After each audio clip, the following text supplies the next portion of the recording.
Hey everyone! Throughout its existence, Spider-Man and his universe have been depicted in numerous different films. Fortunately or unfortunately, some Spider-Man film projects ended up not being realized. Over the decades, a considerable number of cancelled Spider-Man movies have been accumulated. In this video, I've gathered information on all the unreleased Spider-Man films, including even those featuring just his villains. So without further ado, let's get started. James Cameron's Spider-Man. I think not many people know that James Cameron had plans for his Spider-Man movie, where Leonardo DiCaprio would play Peter Parker and Robin Lively would be Mary Jane Watson. The film was supposed to feature two villains, Electro and Sandman. Interestingly, Sam Raimi drew inspiration from Cameron's version, even taking the concept of organic webbing. In the 90s, James Cameron was actively interested in making a Spider-Man movie. In 1991, he wrote a script detailing key characters, scenes, and the main plot. Unfortunately, for various reasons, he never got to make the film. However, the script can still be found online, and that's what we are going to explore now. Overall, the plot remains quite similar to the original comics. Peter Parker serves as a narrator, a high school student, a geek, and an outcast bullied by classmates, especially Nathan Flash McCreary, aka Flash Thompson. Peter has a crush on Mary Jane Watson, the popular girl at school. He doesn't have parents and lives with his Aunt May and Uncle Ben. One day, while attending a university lecture on genetic mutation, Peter gets bitten by a genetically modified spider. After that, Parker undergoes a transformation and gains amazing powers. He becomes incredibly strong, agile, and gains the ability to crawl up walls. At one point, he even wakes up on top of a tall building in just his underwear. Over time, he develops another unusual ability. He can shoot webs from his wrists. One morning, waking up covered in webs, he discovers that organic web shooters have grown under his wrists. Initially frightened, he learns to control his new ability in a junkyard by wrapping everything in webs. Mary Jane joins Peter to work on a school project studying spiders. Mary wants to excel in the assignment, to receive a car as a gift from her parents. As time goes on, Peter finds it challenging to balance school responsibilities and further develop his powers, causing his grades to decline. In order to earn money using his newfound abilities, Peter creates the persona of Spider-Man. He crafts a costume and starts performing acrobatic tricks on the streets, eventually gaining invitations to appear on television. He creates fake web shooters, worrying about what people might think of him as some kind of strange, ugly creature. The persona of Spider-Man later becomes Peter's way of self-expression and an opportunity to be someone he isn't as Peter Parker, cool, strong, popular, and witty. During this time, Carlton Strand learns about Spider-Man. Carlton's character is a mix between eccentric billionaire and the comic book villain Electro. Previously a small-time thief, Strand now controls a massive criminal business empire. During a lightning accident, Strand gains the ability to control electricity. He uses his powers in various ways for personal gain, such as sending electric shocks through people's hearts to kill them, shooting lightning bolts, and even monitoring computer and phone signals. He cannot have any physical contact with others, as he immediately electrifies them to death. Strand decides to try recruiting Spider-Man into his criminal organization. Meanwhile, Peter falls more and more in love with Mary Jane. He discovers that despite her portraying herself as a rich and spoiled girl, she actually comes from a troubled family. In one scene, Peter notices Flash hitting Mary, and in a fit of rage, Parker beats him up and literally destroys his car. In that moment, Peter realizes the true power he possesses. He contemplates the harm or even death he could inflict, which initially scares him, but eventually he becomes genuinely glad that he can now help those in need and tries to start doing so. After some time, as in the comics and other adaptations, Uncle Ben is killed by a criminal whom Spider-Man didn't stop earlier. The criminal, evading security, pulls Ben out of his car and shoots him in the chest. Peter tracks down the killer to an abandoned warehouse, apprehends him and hands him over to the police. The cops attempt to take Spider-Man in for questioning, but he escapes, putting himself on the radar of law enforcement. Showman J. Jonah Jameson spins it into a narrative, claiming that Spider-Man is a real menace to society. Interestingly, the Daily Bugle was not planned in this adaptation. Spider-Man starts a genuine crusade against criminals, assisting people in the city. Mary Jane falls for the web slinger when he saves her from a gang of villains. Meanwhile, at Carlton Strand's behest, Spider-Man tracks down a man named Boyd. Boyd turns out to be Sandman, capable of transforming his body into agile sand or making it incredibly tough. In the end, Spider-Man meets with Strand, who proposes the main hero to join his criminal organization. Carlton states that they need people with superpowers, and reveals that he already has a few on his team. He offers Spider-Man a substantial amount of money, something Peter desperately needs to cover Aunt May's medical bills. When Spider-Man rejects the offer, Strand decides to force his compliance, turning him into a societal outcast. The villain covertly hires thugs who commit crimes dressed as Spider-Man. Meanwhile, Strand pays J. Jonah Jameson to continue and expand his anti-Spider campaign. Later, observing Spider-Man swinging with Mary Jane on his web, Strand realizes the web-slinger has feelings for her. He kidnaps the girl to coerce Spider-Man into joining him. This leads to a serious brawl on the rooftop of the World Trade Center between them. Spider-Man battles both Electro and Sandman on the roof of the two skyscrapers. During the fight, Peter and Strand fall off the roof, resulting in Carlton's demise. Spider-Man saves Mary Jane, and at the end of the movie, Peter reveals to her that he is Spider-Man. In this version, Mary, as usual, plays the damsel in distress, which is not surprising, considering her role in every part of the trilogy. Overall, the studio didn't like James Cameron's version at all, and they rejected it. Essentially, his script was a reworking of another script by Ted Newsom and John Brancato. In their version, the main antagonist was Dr. Octopus. By the way, he was supposed to be played by Arnold Schwarzenegger. I'll be back. There, Peter Parker was an ordinary 20-year-old student in love with Liz Allen, but she ignored him. And in this version, there is one colossal difference from absolutely all adaptation of Spider-Man. Everyone constantly wonders, how does Parker always sew himself a new costume? But here it's simple, he just orders it from a tailor. The first and only battle between Spider-Man and Octavius took place at the very end of the film. After that, the villain was sucked into a portal opened by the Cyclotron. The studio had little money, and everyone tried to save, which is why the film never came out. Long story short, James Cameron expressed a desire to create a Spider-Man film, following the success of his acclaimed movie T2 Judgment Day. Carolco Pictures, the company behind T2, acquired the rights from Canon Films. The initial concept involved Spider-Man confronting Dr. Octopus, with Arnold considered for the role. Facing financial difficulties, Carolco received Cameron's scriptment. By the way, firstly, the casting considerations included Edward Furlong as Spider-Man, Nikki Cox as Mary Jane Watson, and Lance Henriksen as Electro. Cameron's script explored Spider-Man origins, featuring Electro and Sandman as villains. Notably, Cameron's Electro, named Carlton Strand, deviated significantly from the comics, presenting a megalomaniacal take on corrupt capitalists. Sandman, referred to as Boyd, gained his powers from a beach atom bomb mutation, distinct from the original Flint Marko character. The scriptment took a major tone with elements of violence, strong language, and even planned a controversial intimate scene between Spider-Man and Mary Jane on the Brooklyn Bridge. Due to disagreements, financial issues, and Carolco's eventual bankruptcy, James Cameron departed the project to pursue other endeavors. Spider-Man from Canon Films. Long before Sam Raimi's first Spider-Man movie hit the screens, back when the rights to the web-slinger were held not by Sony but by Canon Films, producers had plans to create a horror film about our friendly neighborhood hero. In this envisioned film, Peter Parker would transform into a massive spider monster and battle some hybrids created by Dr. Zork. Well, it sounds unique. In reality, Canon Films is known for its extremely low budget and hastily produced horror films of questionable quality. Simply put, their movies are Crap, mega crap.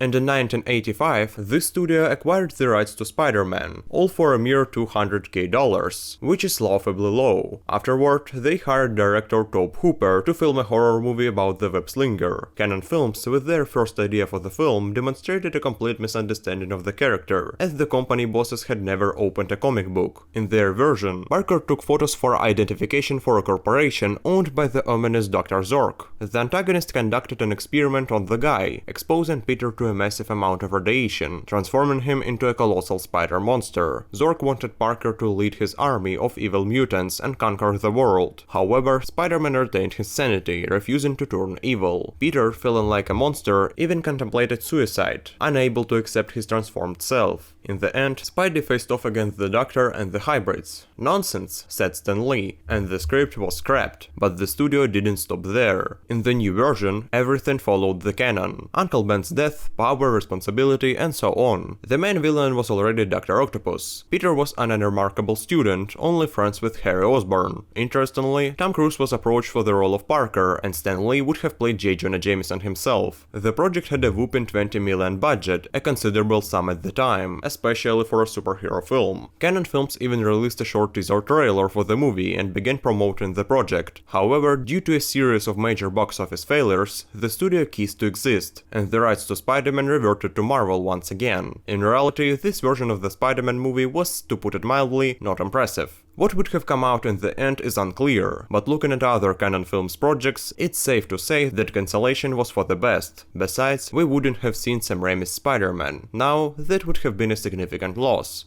Venom 1997. Venom. It's one of the coolest and best enemies Spider-Man has ever faced, and he has faced quite a few. Personally, I fell in love with this character ever since I first saw him in Spider-Man the Animated Series. After watching Venom Let There Be Carnage, I wondered if there had ever been an attempt to make a film centered around Spider-Man's villain without Spider-Man himself. Back in 1997, New Line Cinema, who owned the rights to Venom and Carnage at the time, planned to create a whole movie about these two villains. They even had a script written by David Goyer, known for his work of films like Blade, Batman Begins, and Man of Steel. Dolph Lundgren was considered to play Eddie Brock. The movie began in the psychiatric ward of St. Estes in New York. At that time, a 9-year-old Eddie Brock and a 14-year-old Cletus Cassidy were residents of this institution. One night in 1975, Cassidy set the entire building on fire and took Eddie hostage. To ensure that Eddie remembered him and that day for the rest of his life, Cassidy carved a scar on the boy's face. In general, Cassidy was a troublesome kid. Well, I'm sure you noticed. Next, we finally got a glimpse of the symbiote planet, Clintar. Interestingly, it wasn't shown in either the first Venom movie in 2018 or the second. However, it's described in detail here. All symbiotes live by using spider-like creatures. This is precisely why Venom will eventually have a spider logo on his chest, and he will retain the ability to weave webs. In this version of the character, the creators didn't deviate from his canonical image and abilities at all. Plus, everything is logically explained, leaving no tons of unanswered how and why questions.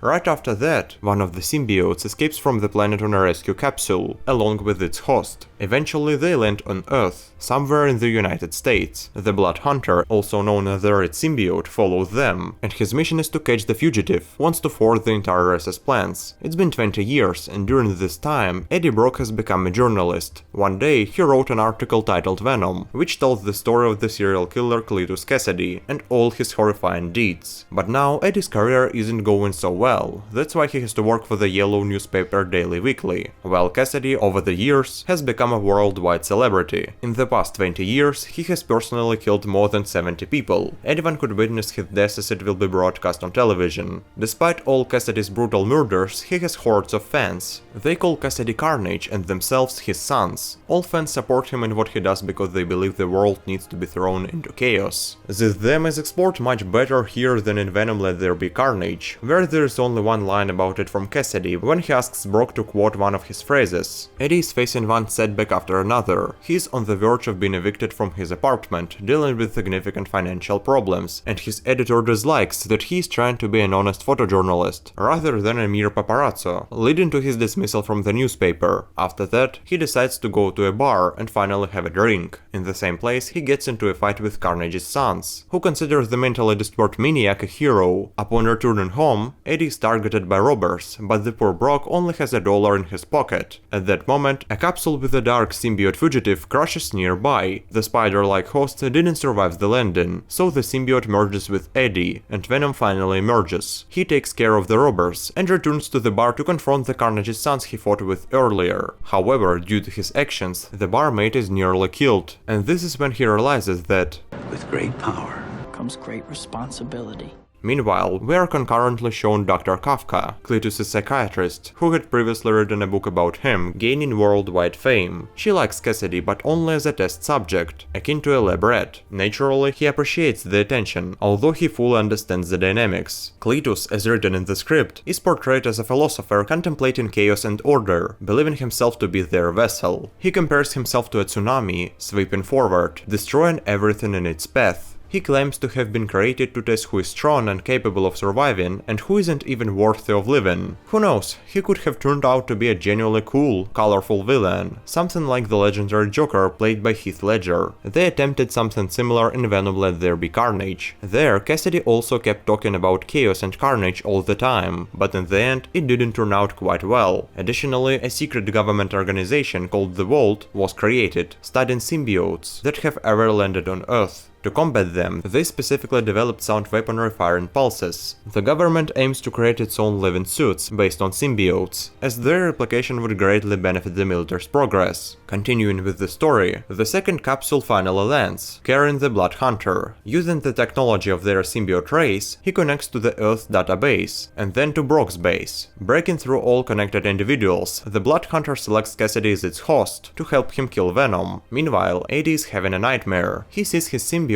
running away from its home planet and hiding from the Blood Hunter. After this, Venom warns Brock about Carnage's arrival. I don't know how, but they understand that the symbiote will want to merge with Cletus and end up in prison for his execution, but it's already too late. When the executioner pulls the lever, the Blood Hunter manages to cut the power and then creep up on the maniac. Gaining such powers, Cassidy immediately transforms his hands into blades and creates a massacre, killing everyone who came to watch his death. Only Dr. Kafka manages to survive. She got incredibly lucky because Eddie managed to save her, and Cletus was waiting for Brock. He wanted him to sit in the front row for his execution, wanted Eddie to always remember him. Psychos have their quirks after all. Still, the symbiotes managed to escape from the prison before the arrival of the Vault organization, and Dr. Kafka explains to them that Brock was just trying to help. The military takes her to the hospital, and then briefs her on symbiotes and all the advancements in their study. Heading the biological research is Dr. Edmund Swerling, who explains that over the organization's existence, they have managed to capture more than 20 symbiotes, whose goal was to quietly take over the Earth planet. At the same time, Carnage has already unleashed chaos in the city. Taking over a television studio, he delivers a speech on air, urging his followers to revolt. Infiltrating a power station, Cletus cuts off electricity throughout the entire city. Fires break out everywhere. The streets of the metropolis descend into chaos. Taking advantage of the situation, the Vault captures Eddie Brock and exposing him to radiation, separates the symbiote. Dr. Kafka realizes that she trusted them in vain, but it's already too late. They both are put in a cell. Nevertheless, the symbiote manages to escape, and the first thing it does is find Kafka. Merging with her, they become Lady Venom. After dealing with the security together, Venom returns to Eddie. Brock decides that everything should end where it began, at the St. Esther Psychiatric Asylum, where Cassidy left a scar on his face many years ago. Armed with a phosphorus grenade and a syringe with C-vitamin, they head there with Kafka. By the way, I still don't understand how C-vitamin negatively affects symbiotes. If anyone knows, write in the comments. When Venom and Carnage finally merge and a battle ensues, Kafka seizes a fortunate moment and ejects C-vitamin into Cletus, throwing him off balance, making him harder to control himself. And now, the decisive move. Brock compels the symbiote to leave his body. It's reluctant, but it agrees. In that same moment, the Bloody Hunter also leaves its host and attacks Venom, but Brock throws a grenade into the center of the battle. In the final seconds, Cassidy pulls the same stunt from Sam Raimi's Spider-Man 3. He jumps into the epicenter of the explosion, perishing with the symbiotes. Although all the events in the movie unfold in just 2 days, Eddie has already grown deeply attached to Venom, making it incredibly difficult for him to watch as the symbiote calls out to him plaintively before its demise. In the finale, during Brock and Kafka's stroll through the park, they chat about how the nightmare has finally ended, and all the symbiotes are behind them. Afterward, she hugs Eddie, and he, looking into the camera, smiles in a not-so-human way, thereby proving that Venom is alive. Honestly, I like this plot more than 2018 Venom movie, at least because everything here is logical, with no inconsistencies, plot holes, or anything like that present in Sony's movie. The villain here is just fantastic. Cassidy is a real lunatic, genuinely dangerous, and bringing chaos with him. It's not like some Mr. Drake. What's his backstory? Well, there wasn't one at all. And what are his motives? In short, he's bad and empty. There is nothing to say about him. And what about Carnage in Venom's sequel? This one is more interesting. I can say they completely messed him up, but the chaos that Cassidy kept talking about never really happened. Yes, he destroyed Ravencroft and the prison where they held him, that's it. Well, he also threw some cars into the river. In general, in this 1997 scenario, Cletus is an interesting personality narrative with his crazy yet intriguing views on the world. Also, a special mention in the script goes to the action. Not only is Brock covered by the symbiote most of the time, but the scenes they do with Carnage are mind-blowing. For instance, Venom became invincible a few times, blending with the surroundings. He could separate particles from himself and control them. Once, he caught a thug by throwing a piece of the symbiote at him, and then a head grew there. But Carnage here is just something incredible. Yeah, he also turned his hands into blades and could shoot with them, as in Venom Let There Be Carnage, but in addition, here, he can take on the appearances of other people. However, the real craziness kicks in when he grows multiple symbiotic heads and speaks through all of them simultaneously. It's just madness, and there are countless moments like that. Basically, it becomes clear why the movie was never made. For 1997, the special effects were not too advanced, so the budget was never allocated. The entire script feels lively and gripping, with many interesting supporting characters encountered on Brock's journey, each with their distinct and well-developed traits. For instance, Colonel Marsh, who isn't intimidated even by a huge symbiote with blades and weapons for hands. It's really a shame that the movie never came out. Judging by the script, this superhero movie wasn't like everything else at that time.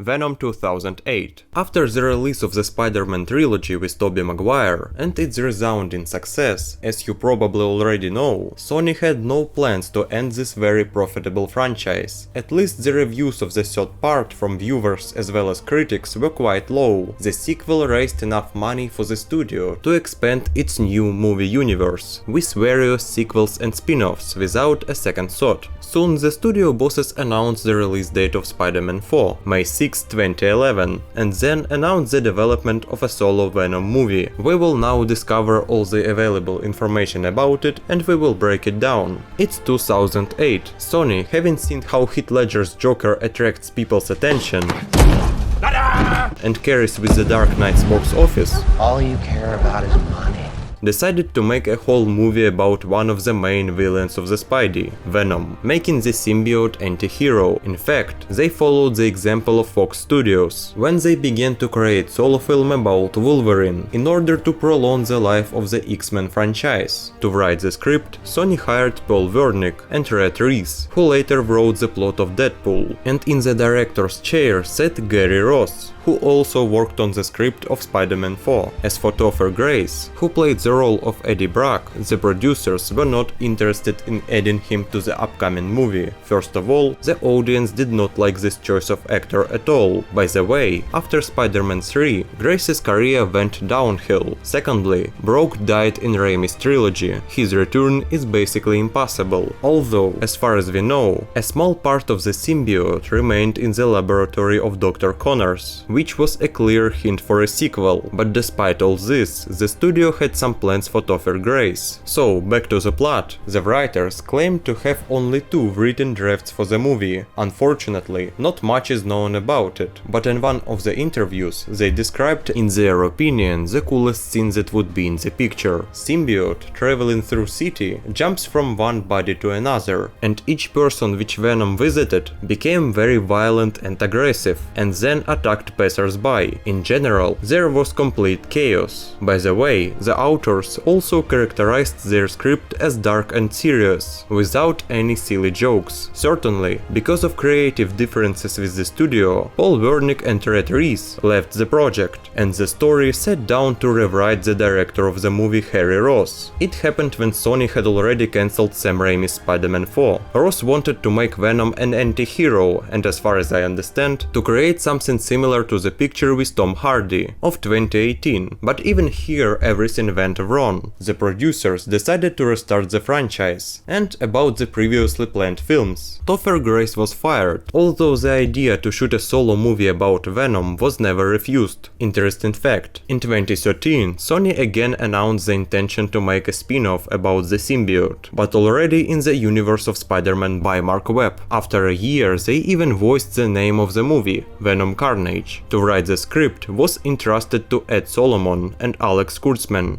Alex would also sit behind the director's chair. It was planned to be released in 2017. According to rumors, the role of Carnage was planned to take by Jim Carrey, but for the second time Sony failed to release their grandiose ideas. Fortunately for them, the third attempt was successful, and now the studio is trying to build its own big movie universe. So far, it's coming out so-so, but there is more to come. What are you reading?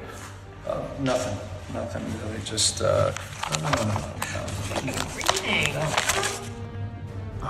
Hopefully their next projects will surprise us. Spider-Man 4. A long time ago, in 2007, Spider-Man 3 was finally released. Oh, there was so much criticism around Sam Raimi's prequel back then. Fans hated this movie for almost everything: weak characters' motivation, an underdeveloped script, poorly written villains, and excessive amount of plot elements, and even for Peter Parker's unusual behavior. And you know, most of these arguments are very well founded. The film is burdened with numerous unnecessary subplots, making it challenging for the average viewer to follow. Moreover, this excess of content hinders the film's ability to focus on a single core theme, and to effectively explore the hero and his personal challenges. As a result, it ends up being a bit of muddled mess. But anyway, Spider-Man 3 managed to collect impressive box office receipts of 900 million. That times, these were significant numbers. That's why the studio announced another sequel. By the way, on Twitter, Sony set the release date of Spider-Man 4 for May 6, 2011. Additionally, there were plans for a 5th and 6th installment in the Spider-Man series, but as we are aware, those projects never materialized. Fans came up with various reasons to explain the absence of the Spider-Man 4. Some speculated that Tobey Maguire may have grown weary of portraying a teenage Spider-Man, while others suggested there might have been disagreements between Sam Raimi and the producers regarding the selection of the main villain for the next film. Some even believed that Sony itself decided to abandon the project. In reality, the director struggled to complete the script on schedule, leading to the constant revisions and reworking of the plot. This is one of the reasons why there are numerous draft versions of the script. The studio didn't want to postpone the release dates because the third movie didn't do well with critics and audiences. The director didn't want to rush and make a mediocre movie. He aimed to create the fourth film much better than the previous ones, to give the Spider-Man series a great ending and regain the trust of the fans. He had a strong vision of making the Vulture the most dangerous foe for Peter. However, there were significant differences in opinions, so Sam Raimi ultimately agreed to the franchise reboot.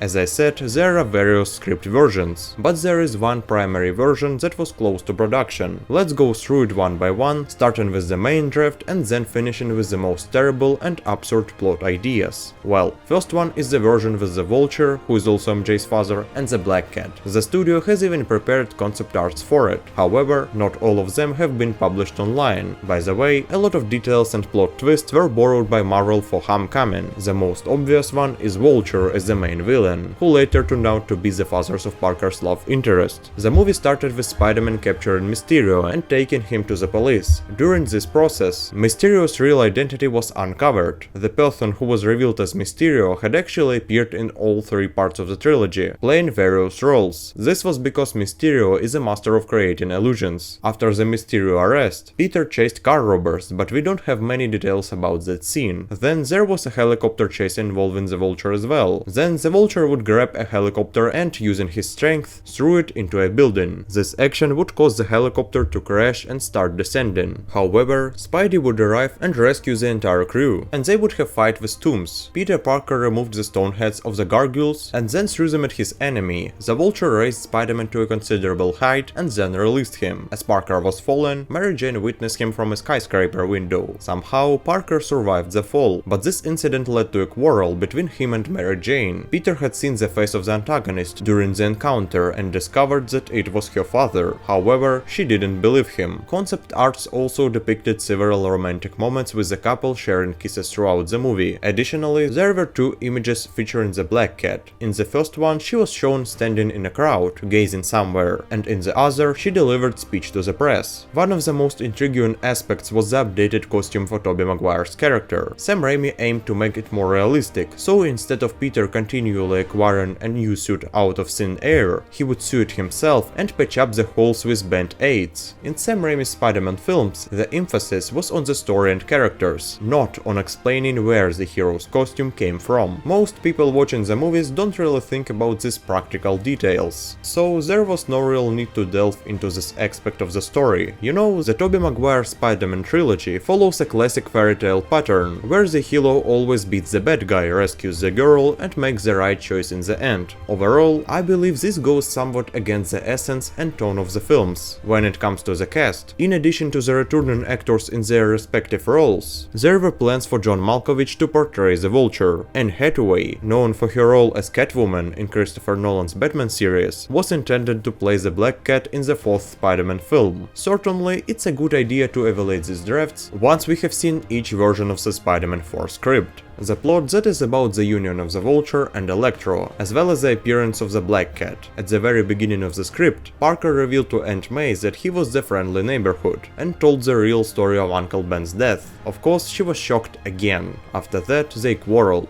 Toomes and Dillon also somehow found out the secret of the Spider-Man's identity. Adrian proposed launching a sudden attack on Peter, but Max decided to attack the heart of the hero by kidnapping Parker's aunt. Once they kidnapped Aunt May, the villains used her to pressure Peter, so the hero reached out to Felicia for help. Antagonists also spread misinformation about him in the press. In the final battle, Spider-Man uses a power overload to defeat the Electro, causing an explosion, just like in The Amazing Spider-Man 2. He then faces off against the Vulture, wins the fight and leaves him tied up in a web, along with a note for the police, which says, "From your friendly neighborhood Spider-Man." At the end of the film, May forgives her nephew and accepts the fact that he is Spider-Man, because it is his choice. After that, Peter meets Mary Jane. She expresses her love for him, but the hero dislikes her affection. He doesn't want to put her in danger, so he decides to give up being Spider-Man by going to the river and tossing his suit into the water. In the third version of the script, there were plans to depict the wedding of MJ and Parker, with the Lizard as a primary antagonist in the film. Not much is known about this draft, but there is some information indicating that Gwen Stacy was part of the story. Already in the fourth draft, the filmmakers wanted to tell the story of Dr. Connors, the Vulture, and Toomes' daughter, who in the future would also become the Vulture. The fifth version appears to be quite outlandish, perhaps a product of screenwriters' creative exhaustion during the writing process. In this version, Venom would make a return, that time alongside his offspring, Carnage. The plot kicks off with MJ and Parker ending their relationship because she is relocating to Los Angeles. Meanwhile, Kurt Connors, who is returning home late one night, gets attacked by Cletus Cassidy. During the confrontation with the maniac, Kurt Connors accidentally drops the vial containing the symbiote that Peter had given to him in Spider-Man 3. Connors wounded Cassidy with his briefcase, causing him to fall onto the vial, and the symbiote infected his wound. However, Cletus managed to remove the infection and fled.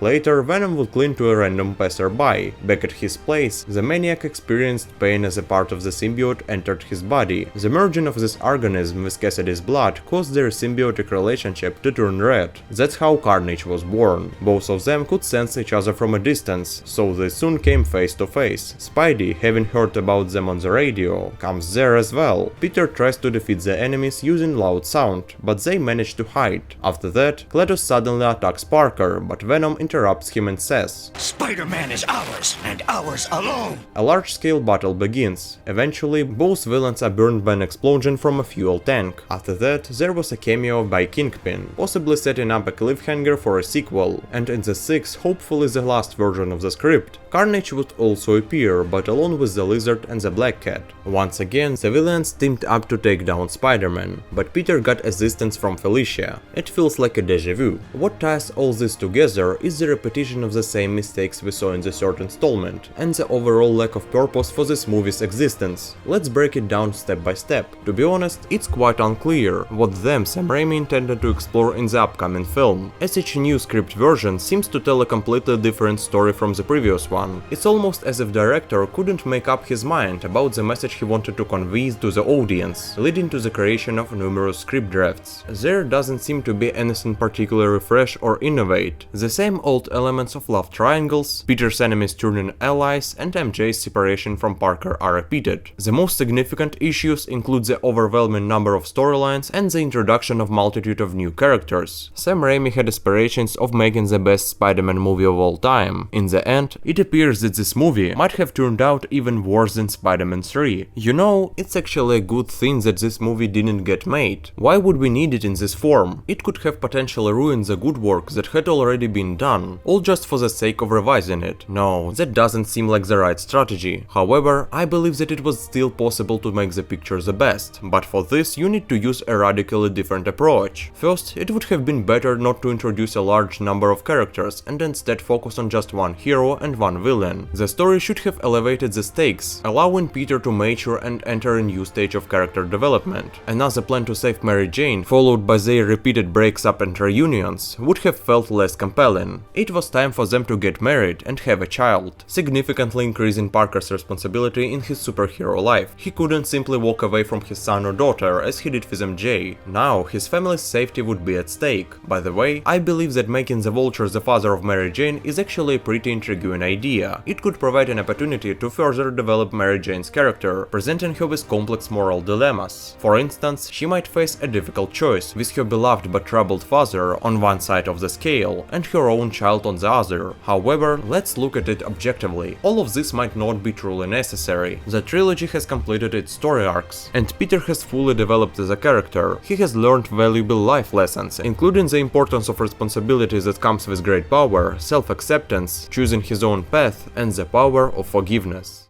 The Amazing Spider-Man 3. Oh, how the Andrew Garfield fans are eagerly awaiting to see that title in the announcements. I think almost everyone wouldn't mind checking out such a movie, because everybody gets that Sony and Mark Webb had plans for a sequel. They cut the series just at the most interesting moment, and it's unclear to many why they wrapped up the new cinematic universe. But seriously, why? The movie seemed to rake in a decent box office, not astronomical, but a solid $700 million.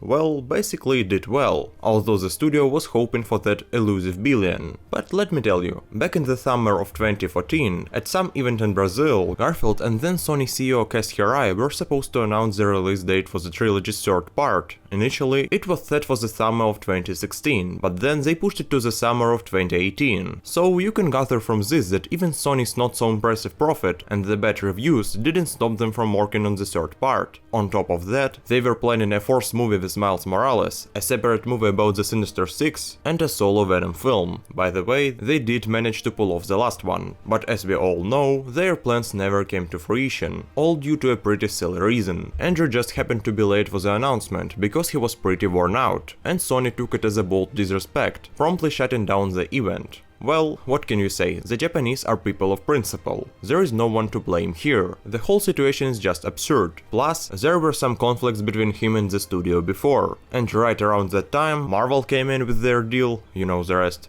So, the cancellation of The Amazing Spider-Man 3 happened for a bunch of reasons, ranging from the sequel's letdowns to the current situation. But what could the third part have been like? To answer that, let's first delve into the movie's plot, and then we will be able to talk about everything else. For TSM3, there is actually a lot in common with Sam Raimi's unreleased fourth Spider-Man. There are various script versions and ideas, but only one original version was close to hitting the set. So let's start with that and wrap it up with some ridiculous nonsense clearly thought up on the spot. First off, we have a version with the Sinister Six, Peter who is dealing with internal crisis and grappling with the aftermath of Gwen's death, leading to the hero's demise in the finale. However, in order to somehow introduce and explore a whole gang of 6 Spidey villains at once, Sony initially wanted to create a separate movie about them, set to release in 2016. Only afterward, in 2018, they would launch The Amazing Spider-Man 3. The film would kick off with Parker facing off against the Rhino, picking up right after The Amazing Spider-Man 2 left off. From there, the entire movie would torment the hero with guilt over the death of his loved one. He couldn't even casually go to cafe with his new neighbor Mary Jane Watson when she invited him. Meanwhile, the team of antagonists was hunting him down. The lineup included the Green Goblin of Harry Osborn, Dr. Octopus, the Vulture, the Rhino, Kraven the Hunter, and the Scorpion or Mysterio. Towards the end of the plot, there was an epic final showdown where Peter faced the united enemies, culminating in him sacrificing sacrificing himself to save the entire New York. The fourth film would then shift the spotlight to Miles Morales as the main hero. Unfortunately, not much else is known about it. Actually, this is the most realistic scenario for TSM3, because Garfield and Webb's contract was only for 3 films. Someone else would have directed the sequel. As many know, in the final credits of The Amazing Spider-Man 2, glimpses of the costumes of some Sinister Six members flashed by. To be precise, the Goblin, Octavius, Tooms and Sid Savage. This was teasing their appearance in the future. There is not much to make out from those glimpses, but there are concept arts of the Scorpion and the Vulture. Since Gustav Fierce, also known as the head of Oscorp, was assembling the team of villains, each member of the Sinister Six had their own high-tech suit. I guess we can better judge them after you see all the sketches. In the second version, they wanted to tell the story of the Sinister Six again and Peter's existential crisis. However, here the symbiote would make a return, and there would be an arc with the clones. This is probably the craziest sketch I've ever seen. When Norman Osborn died of illness in The Amazing Spider-Man 2, Oscorp froze his head and stored it in a laboratory. By the way, a frame from this deleted scene in TSM2 is circulating on the internet. In the prequel, the corporation was seeking a formula to revive the dead, somehow linked to the symbiote. Scientists would resurrect Norman, and he would assemble a team of villains, the Sinister Six, to kill Peter and for some reason extract his blood. For again unknown reasons, Osborn was referred to as the Goblin King here, likely some version from the comics. Spider-Man, on the other hand, was searching for this serum and for some reason revived Captain Stacy. Then, Webslinger got a Venom on him. Parker's suit turned black, and with newfound powers, he confronted the Sinister Six. A brutal battle unfolded, with Peter emerging victorious. Realizing the hatred the symbiote fueled in him, he decided to rid himself of the infection, but Venom latched onto Eddie Brock. In The Amazing Spider-Man 4, Spidey somehow faced off against both the Sinister Six and Venom. The Black Cat also made an appearance throughout the film. However, the script was only possible if Sony extended contracts with the lead actor and director. The same situation applied to the third draft, where Parker would defeat the villain squad in a single movie, and they wouldn't show up in the franchise never again. As for the fourth film, according to Webb, the creators planned either the storyline called Neogenic Nightmare or introducing Carnage and Venom, and then having them face off. There are also rumors about fourth script version that involves the Spider-Verse. Sony even considered merging the universes of Garfield and Maguire. I don't know how they would pull it off, but the idea was there. As for the cast, J.K. Simmons would again play Jonah Jameson, Dane DeHaan as Harry, Paul Giamatti as Rhino, Felicity Jones as the Black Cat, Chris Cooper as Norman Osborn, Zachary Quinto as Mysterio, and Matthew McConaughey as the Vulture. You know, the only consistent quality in all these drafts is their absurdity. Clearly, having such a script for the third part would have made it much worse than the second film. The creators not only turned a blind eye to the old problems of The Amazing Spider-Man 2, which received a lot of criticism, but they also intended to worsen the franchise situation by making the new film even more overloaded than the previous one. Sure, we all remember the main issue with TSM2, it was fully overloaded. And then came the issue of undeveloped characters and insufficient attention to all the plot lines. After reading these drafts, I began to entertain thoughts like, maybe it's for the best that this Spider-Man film never saw the light of day. Yeah, I get it. Garfield's Spidey story needed closure, and leaving everything as it is wasn't an option. But not like this. If the studio wanted the Sinister Six with Venom in the third film, they should have introduced each member gradually from the first movie, instead of tossing in 5 new villains in just one film. Not only that, but integrating them into the plot is not enough. They also needed to be fleshed out, given at least a simple motivation and connected to Spider-Man. Because what kind of project quality can you talk about when the main character has no real conflict with the villains? By the way, it seems Sony realized this, because they later postponed the prequel to first release a standalone film about the Sinister Six and a Venom solo movie. In principle, a fantastic idea. They could have introduced all new players in advance, and then in the third part, they could have them face off against each other. However, this also raises some questions. After all, they didn't plan to add Spider-Man characters there, so most likely, we would have seen something akin to Venom from the 2018. But I believe The Amazing Spider-Man 3 could have been beautifully crafted film. However, the studio would have to let go of a couple of its big ambitions. Firstly, not introducing Venom and the symbiote arc. Although they would have fit well with the prequel, adding Venom alongside the Sinister Six feels unnecessary and out of place, especially considering how Parker would simultaneously firstly, deal with both. Secondly, forgetting about this absurd formula that could revive people. I don't think we should even bother dwelling on that nonsense. Thirdly, not turning each member of the Sinister Six into a newly introduced character. The lineup should have included the Lizard, who hadn't recovered from his illness yet, Electro, since they brought him back once in No Way Home. A similar return could be devised here. Green Goblin of Harry Osborn, as he was keen on settling the score with Peter, Rhino, who had a grudge against Spider-Man, and two new, not so prominent villains. For example, the Vulture and the Scorpion. They are not particularly outstanding characters, so it would be better to create a simple, regular conflict with them. And fourthly, not rushing into establishing a romantic relationship between Parker and MJ. Let them start as friends first, as Peter hasn't fully moved on from Gwen's death. Therefore, he is not ready for a new romantic interest yet. In my opinion, if Sony had stuck to this plan, we would have had the best part of the trilogy. However, I think after the release of No Way Home, there is still a chance for the Amazing Spider-Man 3 to come to life.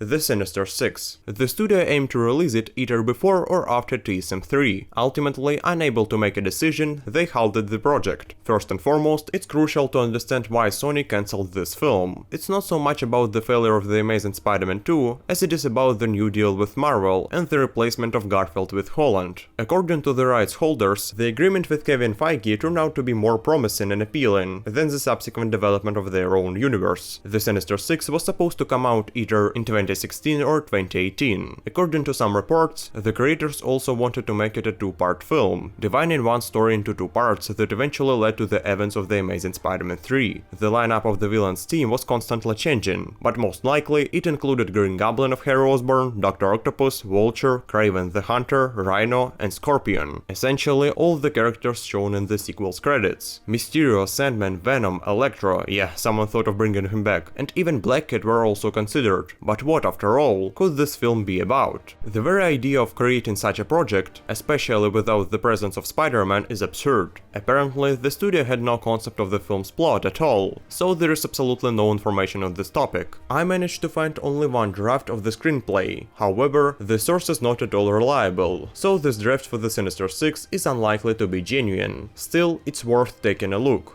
A symbiote crashes onto Earth from a meteorite. Oscorp, upon learning about it, desires to acquire the extraterrestrial creature. However, Spider-Man beats the corporation to it, and Venom latches onto Parker. At the same time, Gustav Fierce assembles the Sinister Six, led by Octavius, and Peter confronts them in the black suit. For some reason, Dr. Octopus betrays the villains. Afterward, he battles Spidey. Since Andrew's contract was only for 3 films, a script where Spider-Man appeared probably wouldn't have been realized. I've shared this draft with you to illustrate that creating a film about a team of villains is not the best idea. After all, these characters are created only to oppose the friendly neighborhood, not to be the main protagonists. Regarding the cast, Dane DeHaan would once again play the Green Goblin, Paul Giamatti the Rhino, Matt Damon Dr. Octopus, Matthew McConaughey the Vulture, Zachary Quinto Mysterio, and Felicity Jones the Black Cat. There is not much information available about this project on the internet.